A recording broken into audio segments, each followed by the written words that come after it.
Bismillah. Pemisahan yang mempersatukan. Sekali lagi, dari kemarin yang gue bahas soal persatuan yang memisahkan, ini malah pemisahan yang mempersatukan. Sekali lagi, pemisahan, bukan perpisahan. Pemisahan yang mempersatukan. Jadi itu tuh pokoknya dah.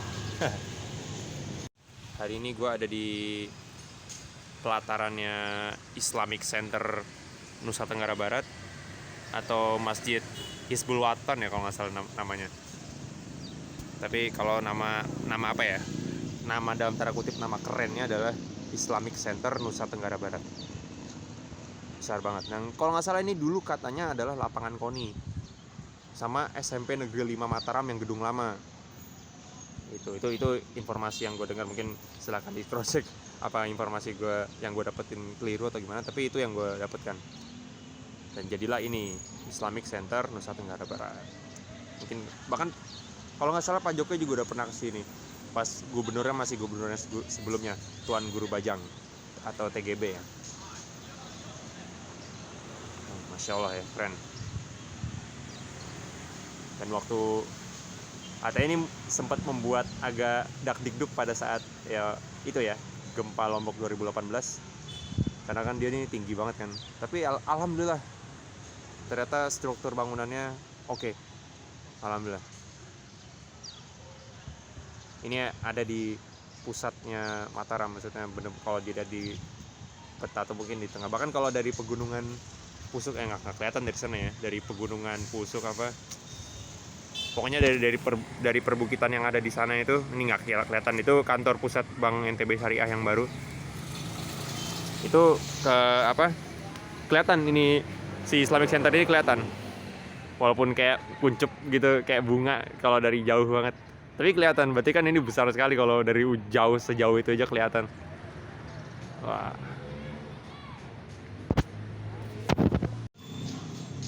Ya itulah. Bagi gue, setiap adanya pemisahan, terkadang memang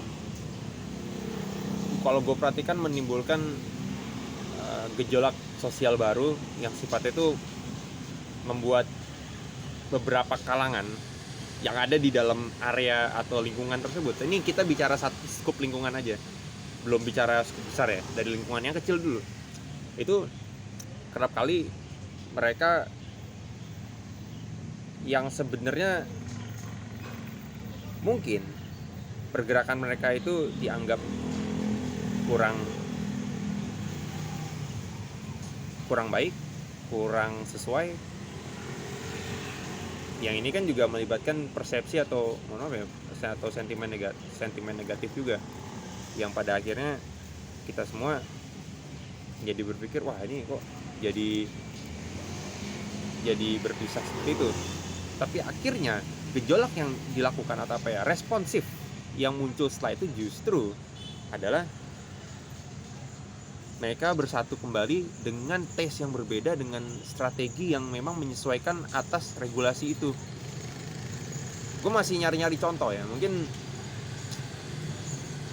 gue karena pemerhati bola aja, suka dengan sepak bola Indonesia. Mungkin kita masih ingat, bagi teman-teman ini gue coba review ingatan lagi, merefresh ingatan lagi, kalau dulu bonek atau fans clubnya Persebaya Surabaya itu pernah disanksi oleh PSSI di medio, kalau nggak salah sekitar 2008 sampai 2010. Zaman mereka masih lebih sering make, bahkan Gelora Bung Tomo masih perencanaan kalau nggak salah waktu itu. Mereka masih make Gelora 10 November Surabaya di Tambak Sari. Nah itu benar-benar gue lupa persoalannya, kalau nggak salah memang karena ulah bonek yang memang dianggap terlalu keras, onar. Tapi sebenarnya ya gitu ya, tesnya bonek itu kan memang mereka terkesan bergajulan ya. Bonek aja singkatan bondo nekat gitu kan, noda nekat. Mereka nekat, mereka apa, tapi yang mereka suarakan itu adalah sebuah kegundahan hati, sebuah kritis yang sangat tinggi. Meskipun memang caranya terkadang memang kalau dilihat cara ya, sekali lagi caranya memang kurang baik gitu menurut gua. Tapi kalau untuk maksud dan tujuannya itu baik, hanya caranya yang kurang baik. Terkadang ya, nggak semua cara sih. apalagi bonek sekarang udah transformasinya udah bagus sekali gitu, tanpa menghilangkan taste mereka yang nekat itu dalam tanda kutip. Nah itu yang gue perhatikan. Nah di situ akhirnya waktu itu PSSI, ini era Pak Nurdin Halid kalau nggak salah, itu mensanksi bonek. Kalau yang sanksi awalnya itu tidak boleh menggunakan atribut supporter, tidak boleh menggunakan warna, ya terutama warna yang paling lekat dengan Persebaya dan bonek itu kan hijau ya. Nah itu tidak boleh menggunakan itu. Nah akhirnya yang terjadi adalah mereka mengakali dengan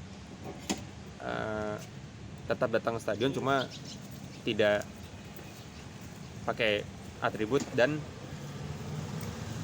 mereka lepas baju. Jadi itu lepas baju semua. Gue inget banget satu stadion itu, terutama yang cowok ya. Ini yang cowok, yang cowok itu lepas baju semua. Jadi tanpa baju di bagian atas. Nah itu salah satu contoh bentuk yang sifatnya itu mereka itu seperti mau dipisahkan, mau dicerai-beraikan, tapi malah makin bersatu dan ya mengakali gitu loh. Mensiasati untuk gimana caranya dengan cara yang lain, tapi persatuannya jadi malah lebih kuat. Yang sebenarnya mereka itu ingin dipisahkan, ingin ingin seperti dihancurkan. Karena mungkin ya ini kan masalah kebijakan, masalah persepsi. Ada suka, ada tidak suka, ada pro, ada kontra. Nah itu yang terjadi pada saat itu. Terus apa lagi contoh-contoh?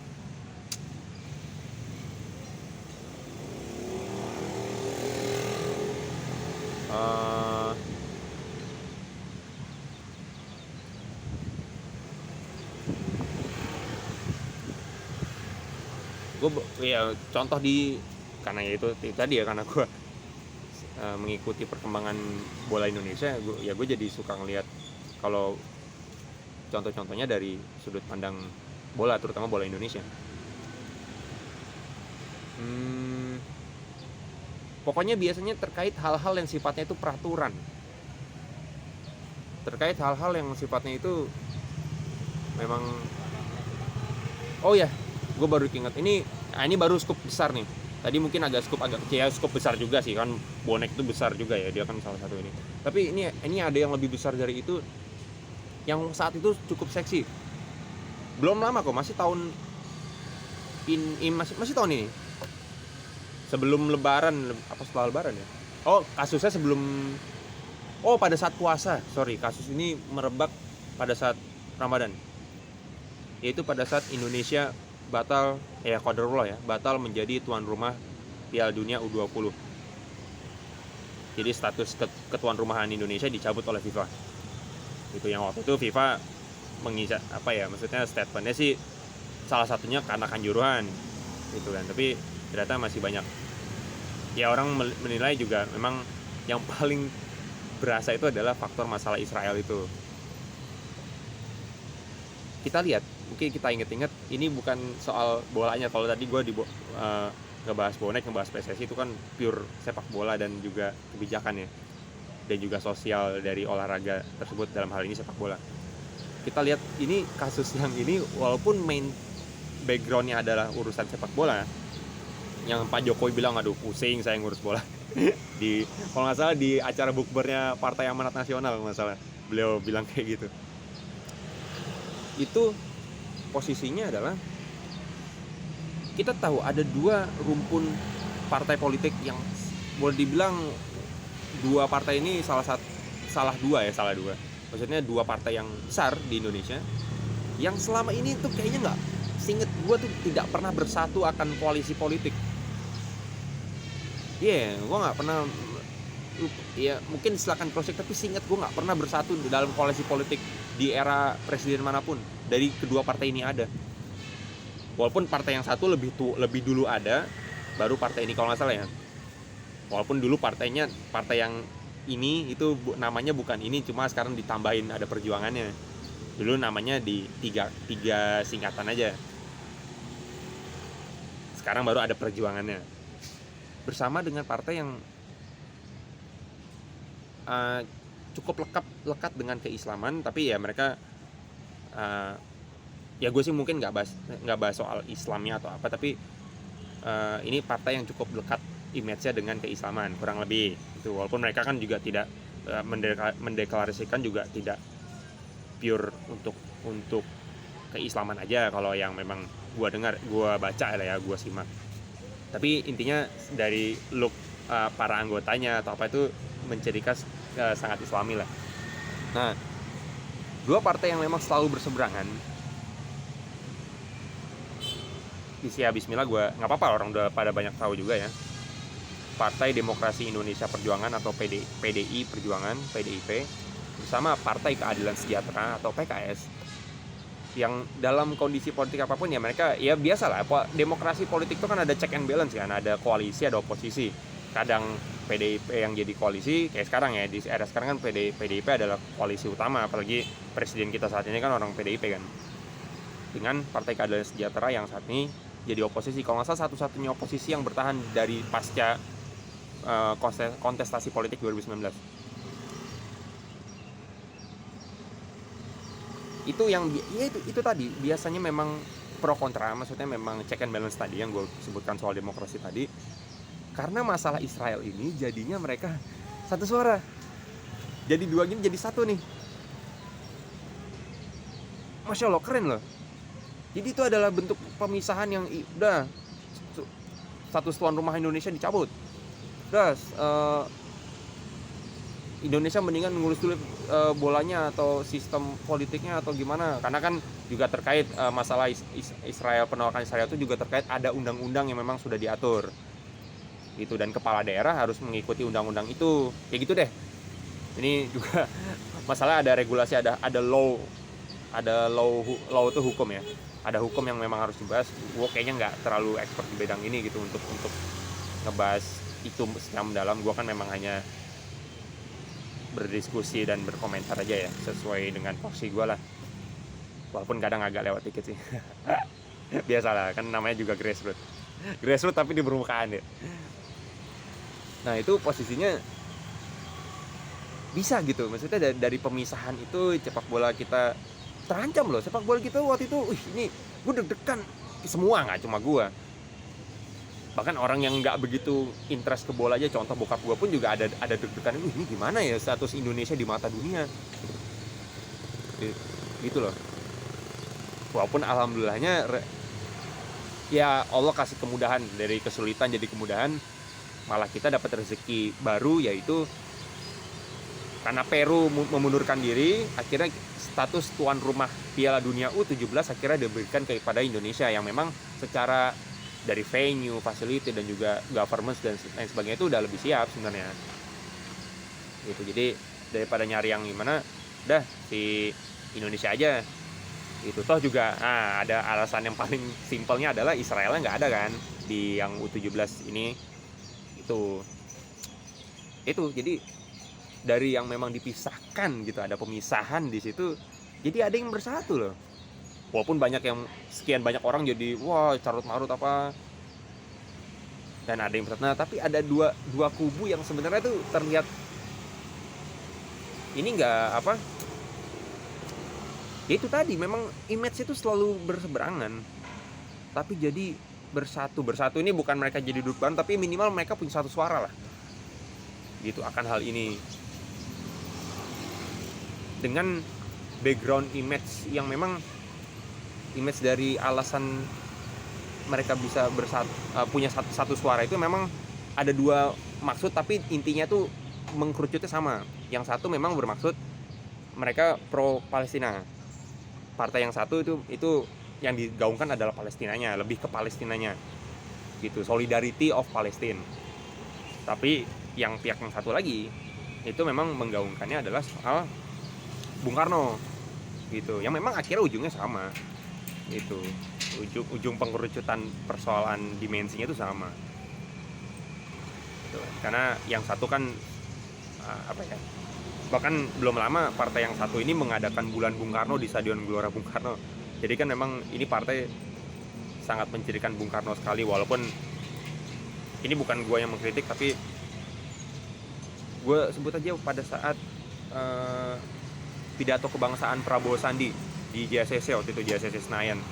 Ini 2019 ya, kita sedikit mundur ke 2019. Ya waktu itu calon presiden Republik Indonesia nomor urut 02 pada saat itu Bapak Prabowo Subianto yang sekarang jadi Menteri Pertahanan Republik Indonesia waktu itu melontarkan statement yang sifatnya kalau Bung Karno itu milik semua kalangan, bukan milik satu golongan, karena ya Bung Karno itu adalah Indonesia. Bung Karno adalah Indonesia, Indonesia adalah Bung Karno. Jadi waktu itu Pak Prabowo menggaungkan itulah di statement beliau di pidato kebangsaan Prabowo Sandi di JSS Senayan di 2019. Itu gue lihat, bahkan videonya masih ada kok sampai sekarang kalau teman-teman mau ngecek.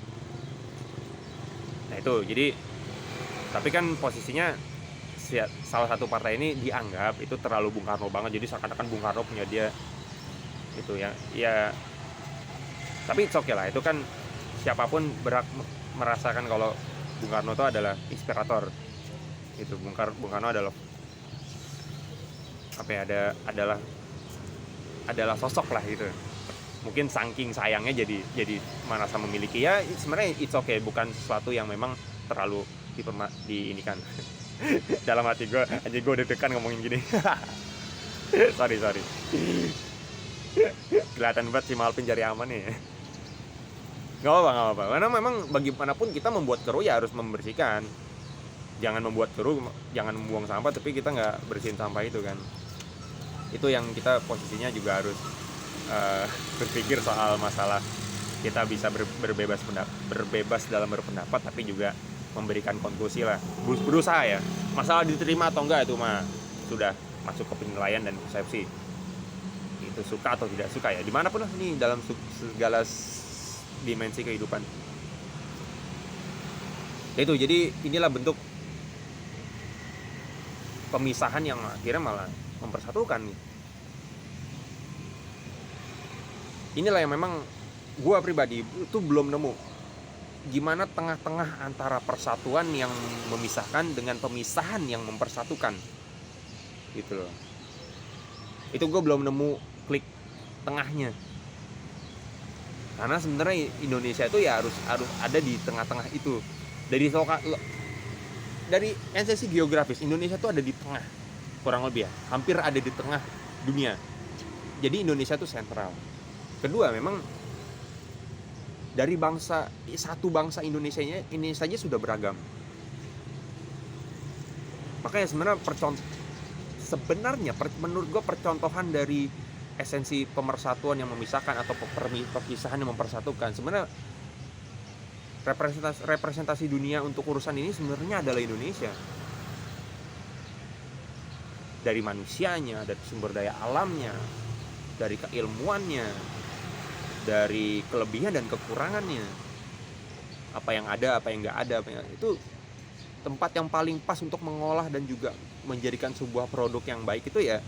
Untuk hal itu adalah sebenarnya di Indonesia ini, ya kan? Akhirnya Indonesia jadi rumah untuk siapapun kan. Gue contohnya sekarang ada di NTB, gue tidak merasa ini gue merasa ini ada di rumah gue juga, ada di Indonesia. Oke lah, gue mungkin masih orang Indonesia ya, tapi kita masih melihat juga banyak itu kan, masih banyak orang Indonesia yang ada di luar, orang luar ada di Indonesia, orang luar ke Indonesia, orang luar ke, atau ya orang Indonesia keluar. Kita di Indonesia melihat luar, orang luar itu melihat Indonesia. Jadi kita adalah center of point juga kurang lebih. Di antara juga banyak negara yang juga patut untuk kita ini ya, maksudnya patut kita perhitungkan, patut kita jadikan contoh apa yang baik, patut kita pelajari mungkin kekurangannya apa. Sama lah, kita semua kan saling mempelajari. Nah itu gue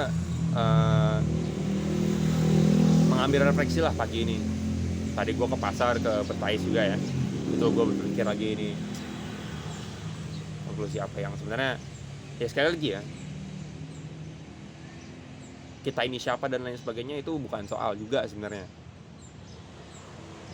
Tapi ya apa yang bisa kita berikan, meskipun kecil, minimal untuk diri kita sendiri deh. Tuh, apalagi kalau bisa juga untuk orang lain. Jadi gue rasa kesempatan inilah yang memang semoga jadi manfaat buat kita semua. Oke, terima kasih. Nih gue langsung dari Islamic Center Nusa Tenggara Barat yang ada di Kota Mataram, Provinsi Nusa Tenggara Barat. Terima kasih. Ciao.